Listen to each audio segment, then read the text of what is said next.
हम आपके सामने लाएंगे समाज के वो चेहरे जिनसे मिलती है हमको प्रेरणा, जो हमें जगाते भी हैं, बताते भी हैं कि हमको कैसे आगे बढ़ना, समाज में कैसी भागीदारी हो, ये भी समझाते हैं। हम चाहते हैं कि ये भी न्यूज आप उन विभूतियों से हर सप्ताह जिन्होंने समाज में कहीं न कहीं अपना मुकाम हासिल किया। हमारा उद्देश्य साफ है कि आप विभूतियों से प्रेरणा लेकर आगे हम आपको ऐसी शख्सियत से कराएंगे रूबरू। नमस्कार, मैं हूं विनय पाठक। ये भारत न्यूज में आपका स्वागत है। आज बात करेंगे धारावी की। एक शख्सियत है बाबूराव माने, जो शिवसेना उद्धव गुट के नेता हैं, लेकिन इससे पहले बाला साहेब ठाकरे की वो ऐसे सिपासलार हैं जब से वो शिवसेना बनी है, और जब से उन्होंने होश संभाला है तब से बाला साहेब से लेकर उद्धव साहब ठाकरे तक वो शिवसेना में ही जुड़े रहे। लोग आते रहे जाते रहे, पार्टी टूटती रही, लेकिन बाबूराव माने शिवसेना में ही अपना वजूद बनाए रखा, एक सच्चे शिव सैनिक के रूप में। मनपा चुनाव को लेकर सरगर्मियां तेज हो रही हैं, और इन होती सरगर्मियों में कहीं न कहीं ऐसी बयार बह रही है कि जिसमें अब नए चेहरे राजनीति में उतर कर अपना प्रदर्शन करने को तैयार हैं। राजनीति की पगडंडी अगर सीधी होती तो उसमें चलना आसान होता, लेकिन राजनीति की पगडंडी टेढ़ी मेढ़ी रास्ते होते हैं और कंक्रीट रहती है, जिस पर चलना बड़ा कठिन है। और ऐसे में जब कोई चलना चाहता है और चलता है तो बड़ी दुश्वारियों का सामना करना पड़ता है। लेकिन आज हम जिस शख्सियत के बारे में बात कर रहे हैं, वो बाबूराव माने के पुत्र हैं, प्रमोद माने। जी हाँ, राजनीति में पर्दापण करने को तैयार हैं और अपने पिता की विरासत संभालने के लिए तैयार हैं। हम सीधे उनसे बात करेंगे कि किस तरह से राजनीति की पगडंडियों पर चलेंगे। प्रमोद माने धारावी से शिवसेना उद्धव गुट की टिकट पर अपनी राजनीतिक पारी शुरू करने के लिए तैयार हैं और अपने पिता बाबूराव माने की मजबूत विरासत को आगे बढ़ाने का प्रयास कर रहे हैं। अपने युवा काल में प्रमोद माने स्वर्गीय बाला साहेब ठाकरे से भी मिलकर आशीर्वाद लेते रहे हैं। बहरहाल धारावी जैसे चुनौतीपूर्ण क्षेत्र की समस्याओं के समाधान और युवा नेतृत्व की उम्मीदों के मद्देनजर उनके इस सफर से उनकी राजनीतिक यात्रा व धारावी के लोगों को काफी उम्मीदें हैं। धारावी मुंबई का एक प्रतिष्ठित और कठिन क्षेत्र है, जहां शिवसेना नेता बाबूराव माने ने वर्षों तक राजनीति और जनसेवा की ओर कर रहे हैं। अब उनके पुत्र प्रमोद माने युवा वर्ग का प्रतिनिधित्व करते हुए इसी मार्ग पर राजनीति में कदम रखने जा रहे हैं। तेज तर्रार और मिलनसार स्वभाव वाले प्रमोद धारावी की युवा आबादी को साथ लेकर चलना चाहते हैं। वे शिवसेना उद्धव गुट के साथ जुड़े हुए हैं और आधुनिक सोच के साथ पारंपरिक मूल्यों का समावेश करने का विचार रखते हैं। बाबूराव माने धारावी के प्रभावशाली विधायक रहे हैं और बाला साहेब ठाकरे के करीबी साथियों में शामिल रहे। उनका कार्यकाल धारावी के विकास और समस्याओं के समाधान में मील का पत्थर रहा है। धारावी को दुनिया की सबसे बड़े स्लम के रूप में जाना जाता है, जहां अशिक्षा, बेरोजगारी और संसाधनों की कमी प्रमुख समस्या हैं। प्रमोद माने ने इन मुद्दों पर ध्यान देने व युवाओं, महिलाओं और गरीब वर्ग के लिए नई योजनाएं लागू कराने के लिए व धारावी के विकास के लिए संघर्षशील नजर आते हैं। शिवसेना उद्धव गुट की चुनावी रणनीति में प्रमोद की सक्रिय भूमिका भी नजर आती है। प्रमोद माने के कदम धारावी की राजनीति और जनजीवन में नए उत्साह के साथ नई संभावनाएं खोलेंगे। उनका सफर राजनीति में एक मिसाल बन सकता है, बशर्ते वे जनता की उम्मीदों पर खरे उतरे और बाबूराव माने की विरासत को जन सेवा में तब्दील करें। सबसे पहले चूंकि राजनीति में आना एक अपने आप में वर्तमान परिवेश में बहुत बड़ी बात है। ऐसे में हम सबसे पहले जानना चाहेंगे आपकी शिक्षा का स्तर क्या, आपकी कहाँ से ग्रहण की, क्या आपकी शिक्षा है? हमने आर्ट्स में से ग्रेजुएशन कंप्लीट करके हम एमए अभी कर रहे हैं। हमारा फर्स्ट ईयर कंप्लीट भी हो चुका है, सेकेंड ईयर के लिए हम तैयारी भी कर रहे हैं। आने वाले समय में केवल इच्छा है समाज सेवा करना? हाँ, राजनीति में हम ज़्यादा आगे बढ़ेंगे। अपने देश की राजनीति को समझ के आने वाले दिनों में जितने अच्छे लोगों के काम करने को संधि मिलेगी उतने अच्छे हम काम करेंगे लोग। जब से मुझे समझ में आ रहा था तब से मैंने घर में राजनीति देखी है, और जो राजनीति मैंने देखी है वह इतनी अच्छी थी कि मुझे खुद से एक इंटरेस्ट डेवलप होने लगा। हर वक्त पापा के साथ रह के उनको लोगों के साथ बात करते देखते, लोगों की समस्याओं का हल निकालते हुए देखते, और उसके बाद लोगों ने उनको एक आशीर्वाद देते हुए मैंने देखा है। यह सारी चीज़ें मुझे इतनी अट्रैक्ट करती रही, और मुझे खुद में वो एक पॉजिटिव वाइब्स आने लगे कि मुझे लगने लगा कि ये काम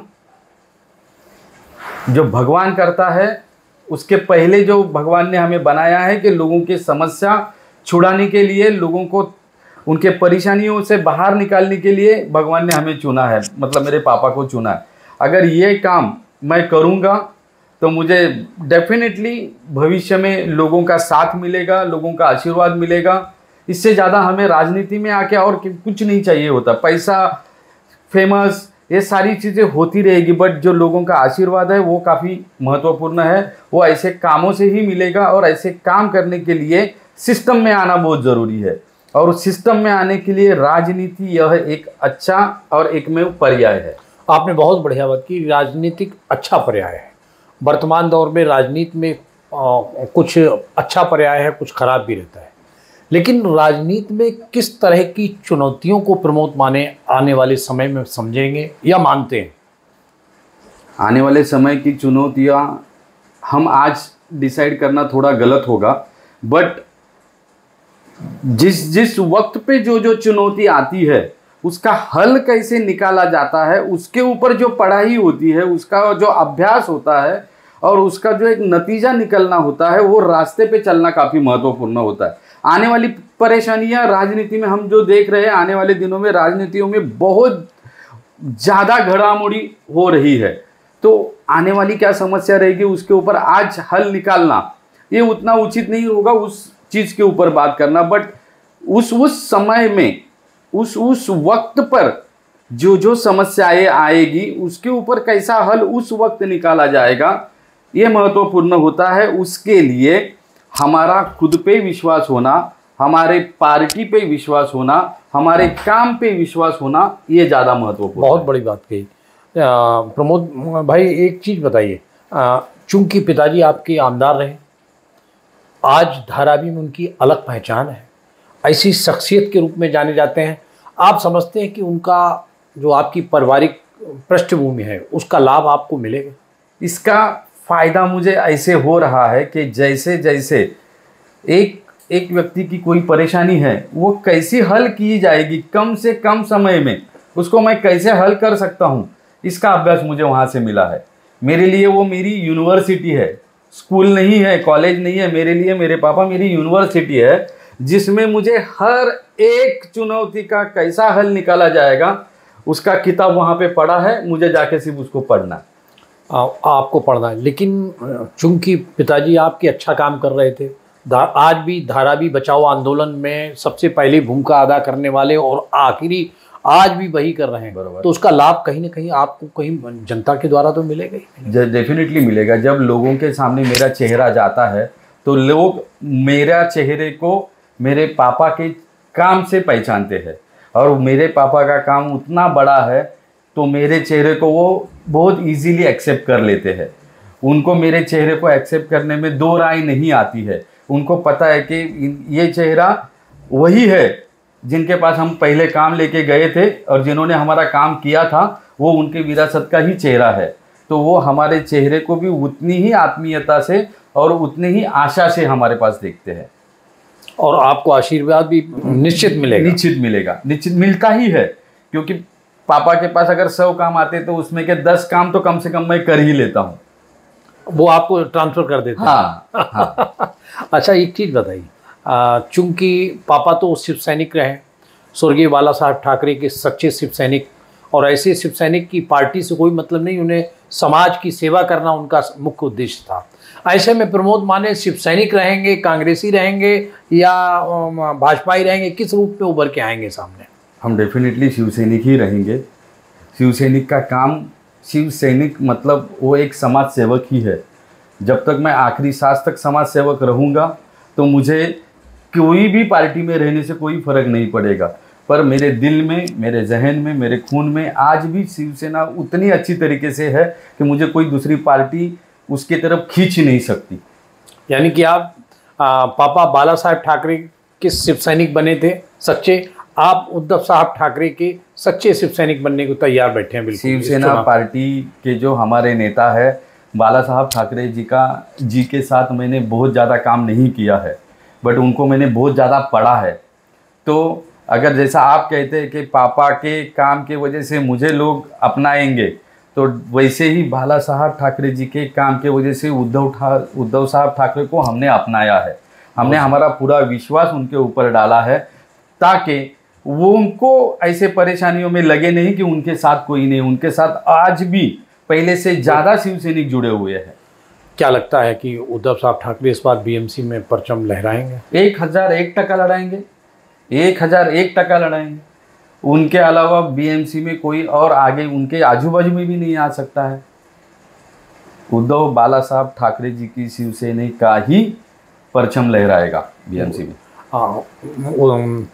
अगर ये मान लिया जाए आपको आपकी मनपसंद वार्ड से टिकट नहीं मिलता, किसी और वार्ड से दे देते या नहीं मिलता, तो ऐसे में शिव सैनिक बने रहेंगे या किसी और पार्टी से लड़ेंगे? मेरे पापा पूर्व विधायक है, तो धारावी में कम से कम 6 वार्ड अभी नया रचना के अनुसार 6 वार्ड है।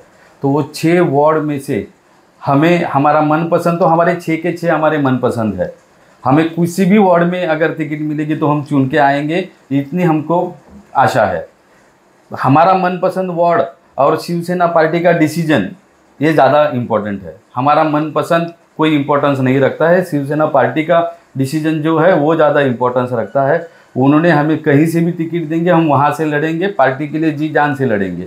शिवसेना का उद्धव साहब ठाकरे का डिसीजन अगर टिकट नहीं देती है तो कोई बात नहीं, उन्होंने हमें जो आदेश मिलेगा, जिनको भी टिकट देंगे हम उनको चुन के लाने के लिए पूरी कोशिश करेंगे।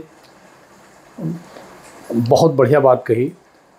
अब अगर प्रमोद माने कहा जाए कि धारावी में, चूंकि आपने पापा के साथ काम किए हैं, अगर 100 काम उनके पास आते हैं 10 आप करते हैं, तो ऐसे में आप धारावी में क्या चुनौती देखते हैं? किस तरह की चुनौती है, क्या समस्याएं हैं, कैसे लोग जीवन यापन कर रहे हैं, कैसे उन समस्याओं का निराकरण प्रमोद माने करने को तैयार बैठे हैं? पूरी मुंबई का हम अगर गणित करने बैठेंगे तो मुंबई में जो 10% निगेटिव पार्ट है वो है धारावी, जिसको जो मुंबई का कोई भी पार्ट में के लोग इस पार्ट के लोगों को अपनाना नहीं चाहते हैं। यहाँ पे एक नहीं 1000 समस्याएं हैं। जब बच्चे को पैदा करना होता है तभी से लेके श्मशान जाने तक हर एक स्टेज पे चुनौती है। यहाँ पे कोई सुविधाएं नहीं होती है, कोई गटर का प्रॉब्लम सॉल्व नहीं होता है, मीटर का प्रॉब्लम सॉल्व नहीं होता है, पानी का प्रॉब्लम सॉल्व नहीं होता है, शिक्षा का प्रॉब्लम सॉल्व नहीं होता है, क्रीड़ा का प्रॉब्लम सॉल्व नहीं होता है, कला का प्रॉब्लम, एजुकेशन का प्रॉब्लम, एक से बढ़कर एक समस्याएं यहाँ पे है। यहाँ के लोग सुबह उठते हैं तो वो प्रॉब्लम के साथ ही उठते हैं और सोते हैं वो भी प्रॉब्लम के साथ ही सोते हैं। सारे समस्याओं को अगर देखना को जाएंगे ना तो इसके ऊपर एक रास्ता है रीडेवलपमेंट का। हमें भी रीडेवलपमेंट चाहिए, हमें भी चाहिए कि ये सारे लोग जो कीड़े मकोड़ियों जैसे जी रहे हैं उनको भी एक अच्छा जीवन शैली मिलना चाहिए, पर उन लोगों को मिलना चाहिए। सीमेंट के घरों को अच्छा डेकोरेशन करना ये हमारी भूमिकाएं नहीं है, किसी बिल्डर का डेवलपमेंट होना चाहिए ये हमारी भूमिका नहीं है। अगर सरकार चाहती है तो वो लोगों का डेवलपमेंट होना चाहिए। जो गरीब बेचारे जो बहुत सालों से इस हालत में रह रहे सपना देखते रहे, सपना सुबह उठे ना तो उनको टॉयलेट जाने की समस्या है, पीने की पानी की समस्या है, घर से बाहर रखो पैर तो गटर की समस्या है, यहाँ से उनकी समस्या चालू हो जाती है। बीमारियां तो मतलब नाक में दम करके रखी है। कोई भी बच्चा एक घर में अच्छे से 15 मिनट पढ़ाई नहीं कर पाता है, आजू बाजू के 4 घरों में से इतनी आवाज़ें आती रहती है कि वो पढ़ाई पे कंसंट्रेट नहीं कर पाता। उनके यूनिफॉर्म, उनकी शिक्षा के लिए उनको अगर हम बेस्ट क्वालिटी का एजुकेशन वो नहीं लेंगे तो कैसे धारावी के बच्चे आगे बढ़ेंगे। शिक्षा कितना महत्वपूर्ण घटक है उनके जीवन में। प्रमोद जी, आप चूंकि गली गली में घूमे हुए हैं, आपको वो दर्द मालूम है धारावी करों का, क्योंकि आपने पिताजी के चुनाव में भी अपना चुनाव प्रचार बहुत धुआंधार तरीके से किया। आप लोगों से जुड़े रहे, समस्याओं को जानते रहे। इन समस्याओं को रहते बीएमसी के चुनाव में आप उतरे, मैदान में गए, तो क्या विश्वास है आपको कि जनता निश्चित ही इन समस्याओं को अगर आप वायदा करेंगे तो आपको चुन के भेजेगी? देखो, लोग है ना, लोगों का ऐसा होता है कि लोगों को कोई ना कोई एक चेहरा चाहिए जो उनके समस्याओं का हल निकालते चले, या विश्वास हो जिस पे, या जिस पे विश्वास हो। आज तक उन्होंने जिस पे विश्वास किया है, उनसे उनका अगर विश्वास पूरा नहीं होगा तो जाहिर है उनकी आशा किसी और चेहरे से डेफिनेटली रहेगी।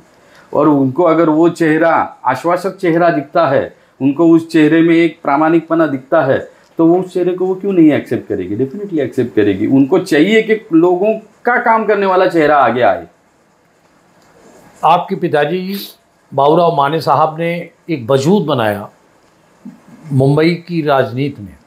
क्या माना जाए कि प्रमोद माने आने वाले समय में उनके नाम को, उनकी विरासत को नाम और अधिक संकल्प के साथ पूरा करेंगे, उनके सपने को? जी हाँ, बिल्कुल करेंगे।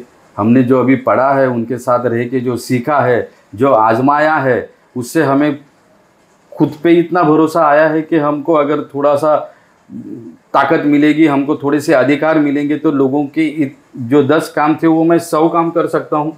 और लोगों के अच्छी जीवन शैली के लिए मैं कुछ ज़्यादा अच्छा प्रयत्न कर सकता हूँ। प्रयत्न ही क्या, जिनको जितना मुझसे देना बने उतना मैं उनको दे सकता हूँ। आपने बहुत अच्छी बात कही कि लोगों का विश्वास, जिस पे विश्वास होता है जनता उसको चुनती है, जिस पे प्यार होता है उसको जनता चुनती है। आप पर विश्वास पिताजी की वजह से और आपके काम की वजह से है। आपने देखा कि वर्तमान समय डिजिटल युग है, चुनाव अब युवाओं का होगा। अब युवा बहुत तेज़ी से आगे आ रहा है।